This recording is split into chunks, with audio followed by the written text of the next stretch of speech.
მე ფიქრობ, რომ თქვენ არანაკლებად გიყვარს თქვენი სამშობლო და ყველას როგორც შეგვიძლია ისე უნდა გავაკეთოთ. ეს მემხედველობაში მაქვს მახსოვს რამდენჯერმე ჩამოვიდნენ ჟურნალისტები ჭორბელაში და დედაჩემს არასვენებდნენ, რომ გინდა თუ არა სამება ააშენა, მე მაშინ არ ჩანდი საერთოდ. და მე დაცვის ფორმით გამოვედი, მე გადაცმული დაცვა ვერ პასუხობდა და უთხარი არ წვენიათ მეთქი მაგას რო საუბრობთ, რომ სამებაში მეთქი 3 წიგნია გამოცემული. ვინც დაეხმარა სამების შენებლობაში. ზოგს 1 ლარი აქვს შემონაწირი მეთქი ვეუბნები, 3 ლარი, 5 ლარი.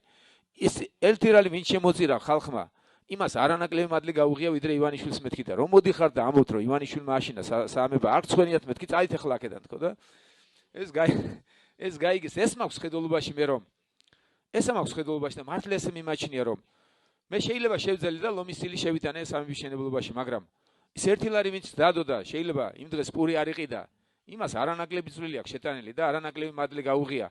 ესებია ქვეყნის შემთხვევაშიც რომ მე შევძელი და უფრო დიდი ასაწევი ავწიე ესე ვთქვა და ვალდებულებაც მეტი მქონდა. როგორც ოჯახშია, ხომ იცით როგორც არის ოჯახში. პატარა რო ვიყავი მე, პატარა საქმეს აკეთებინებდნენ, დიდს ვის შეეძლო და არავინ ერთმანეთს არაფერს არ ამადლიდა. ვინც უფრო ძლიერია ოჯახში, ის მეტ შრომობს, მეც აკეთებს, მეტი შემოაქვს, მაგრამ ჭამის დროს არავის არ ახსენებენ, რომ მე მეტი უნდა ვჭამო და შენ ნაკლებიო, ესე არ ხდება ესა და